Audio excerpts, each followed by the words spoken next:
औज़ुबिल्लाहिमिनश्शैतानिर्रजीम बिस्मिल्लाहिर्रहमानिर्रहीम। आप तमाम सहाफ़ी भाइयों का शुक्रिया कि आप आज इतवार के दिन रोज़े में होने के बावजूद अपनी कीमती नींद ख़राब करके तशरीफ़ लेकर आए। सबसे पहले तो मैं मुल्क भर में हमारे और दुनिया भर में जितने भी हमारे पाकिस्तानी क्रिश्चियन भाई हैं उनको ईस्टर की मैं मुबारकबाद पेश करना चाहता हूँ और उनके लिए हम दुआ गो हैं कि ये उनके लिए बाबरकत हो। इसके बाद जो अहम इशू है वो मैं थोड़ा उस पर आ जाऊँ। हुकूमत सिंध की जानिब से जो रमज़ानुल मुबारक के बाबरकत महीने में महंगाई के इस तूफ़ान में जो आटे की ख़रीदारी की मद में सब्सिडी सिंध की आवाम को दी जा रही है, उसका तो लेटेस्ट फिगर्स मैं आपको साथ शेयर करना चाह रहा हूँ। अभी तक जो है 29,36,355 लोग जो है वो विड्रॉ करवा चुके हैं,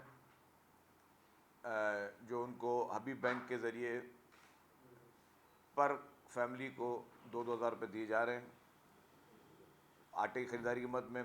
और अभी तक 5,87,27,10,000 रुपये विड्रॉल हो चुके हैं।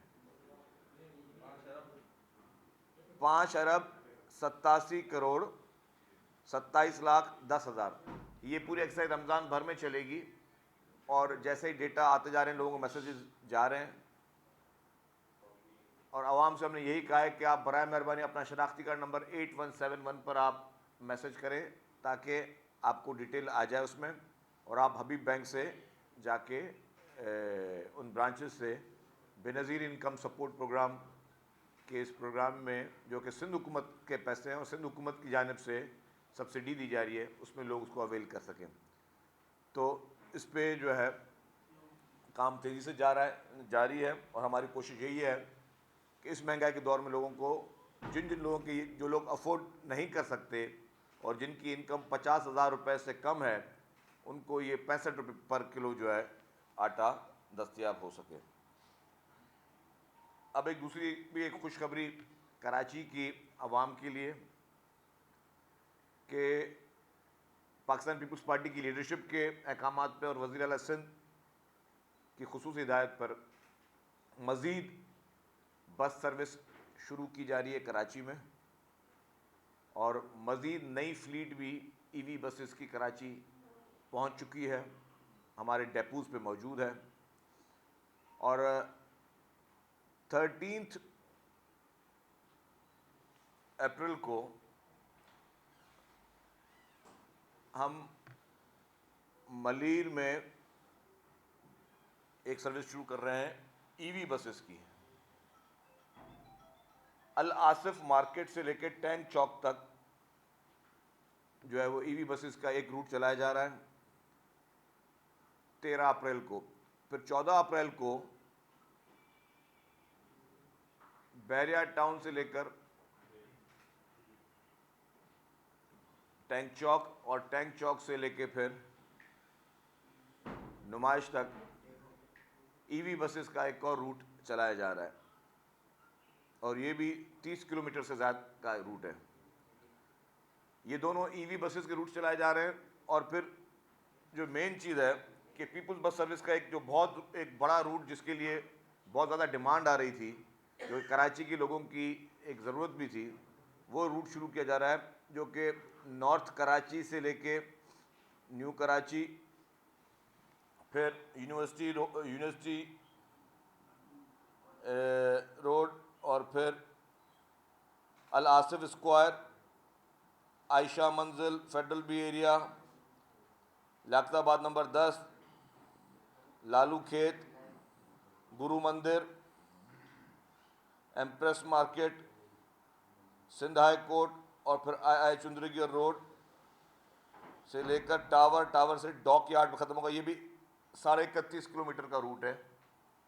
ये पीपुल्स बस सर्विस जो हमारी लाल वाली बसेज हैं, इसका रूट शुरू किया जा रहा है। और ये जो रूट है ये 18 तारीख को शुरू होगा। तो डेट्स में बता दूं कि इसी रमज़ान के बाबरकत महीने में 13 अप्रैल को एक रूट शुरू हो रहा है, फिर 14 अप्रैल को एक रूट शुरू हो रहा है, फिर 18 अप्रैल को एक रूट शुरू किया जा रहा है।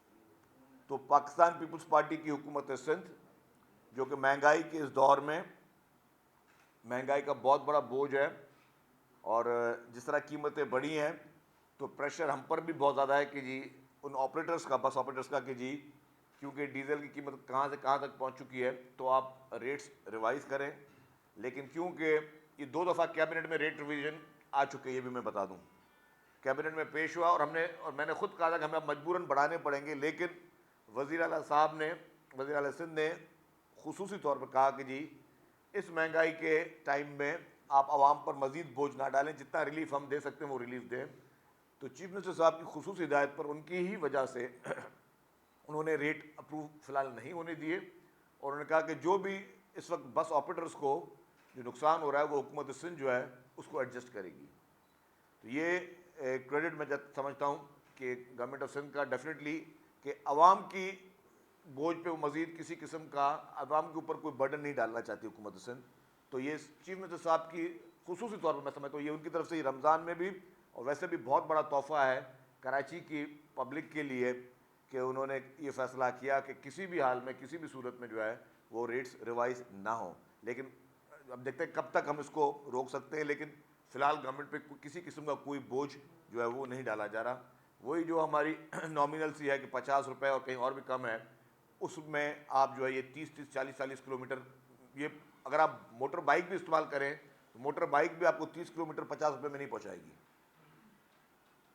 आप कोई अपनी गाड़ी भी इस्तेमाल करें तो वो भी आपको 30-35 किलोमीटर 50 रुपये में नहीं पहुंचाएगी। लेकिन अल्हम्दुलिल्लाह पाकिस्तान पीपुल्स पार्टी की सिंध हुकूमत ये चीज़ें कर रही है। इसके साथ साथ आज जैसे आपको पता है कि एक साल पूरा हुआ जाता है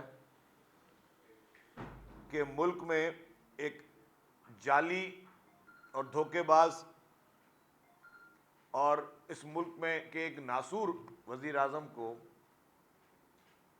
कानूनी तौर पर कॉन्स्टिट्यूशन के दायरे में रहते हुए आईने पाकिस्तान के रास्ते पे चलते हुए उसको वोट ऑफ नो कॉन्फिडेंस के ज़रिए निकाला गया। ऑलमोस्ट साल हो गया है। मैं समझता हूँ ये मुल्क का वाहिद वज़ीर आज़म था जिसको अपोजिशन पार्टीज ने और पार्लियामेंट ने ख़ास तौर पर प्योरली पार्लियामेंट की रवायतों पर चलते हुए उसको घर भेजा। इससे पहले जो भी वज़ीर आज़म निकले वो किसी ना किसी साजिश के ज़रिए निकले सॉरी। लेकिन ये वाहिद वज़ीर आज़म है जिसको पार्लियामेंट ने आइन के दायरे में रहते हुए निकाला और इसकी खुशी इसलिए मनाई जा रही है, ये भी मैं बता दूं कि पॉलिटिकल डिफरेंसेस मुख्तलिफ पार्टियों से हमेशा मुख्तलिफ पार्टियों के रहते हैं क्योंकि आइडियोलॉजी सबकी डिफरेंट होती है। लेकिन ये वो वाहिद शख्स था जिसने पाकिस्तान को उस तबाही के नहज पे आज दिन तक पहुंचाने की कोशिश कर रहा है। वो शख्स इतनी बड़ी मुल्क के साथ किसी ने भी ज्यादती या दुश्मनी नहीं की पाकिस्तान की हिस्ट्री में। पाकिस्तान की तारीख गवाह है किसी ने भी मुल्क में इतनी पोलराइजेशन फैलाने की कोशिश नहीं की, किसी ने भी मुल्क के अवाम को इतना डिवाइड करने की कोशिश नहीं की जो इमरान खान ने और उसकी तंजीम जमात ने की है। और आपको पता है कि वो किस ज़रिए से कर रहा है, किस तरीके से कर रहा है। चीज़ें खुलती जा रही हैं। उसकी वजह से आज मईशत एक बहुत ज़्यादा प्रेशर का शिकार है। उसकी वजह से आज मुल्क में अवाम बहुत परेशानी का शिकार है। उसकी वजह से आज मुल्क के इदारे, उसने इदारों में फूटें डालने की कोशिश की, उसने इदारों को स्कैंडलाइज करने की कोशिश की, उसने इदारों के सरबराहों के खिलाफ साजिशें की, उसने इदारों को ब्लैकमेल करने की कोशिश की। और इमरान खान ने जो कि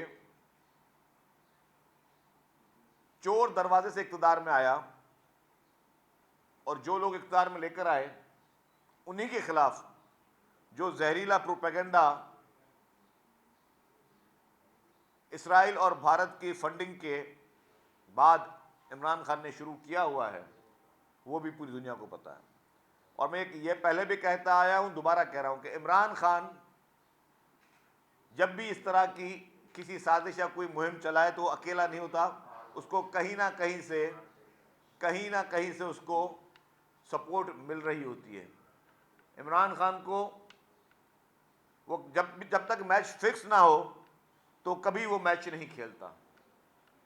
आपने देखा कि 2018 का मैच फिक्स था इलेक्शन, जिसमें कुछ एम्पायर उसकी मदद कर रहे थे, और आज भी जो पूरी साजिश कर रहा है उसको अनफॉर्चुनेटली बहुत अहम जगह से सपोर्ट हासिल है, क्योंकि ताने बाने हमेशा मिलाने जाते हैं। जब भी क्रिमिनल इन्वेस्टिगेशन किसी भी केस की होती है तो ताने बाने जरूर मिलाए जाते हैं। कहा जाता है कि जी अच्छा, अगर आप बोलते हो जी एक शख्स क्राइम कर रहा है, उसको मदद कौन कर रहा है? उसको मदद एक खास जगह से मिल रही है। उनका आपस में पुराना ताल्लुक क्या रहा है वो तो पहले हमने भी नहीं सोचा। अब जब हम भी ताने बाने मिला रहे हैं तो नजर आ रहा है, हमें ये नजर आ रहा है कि इमरान खान को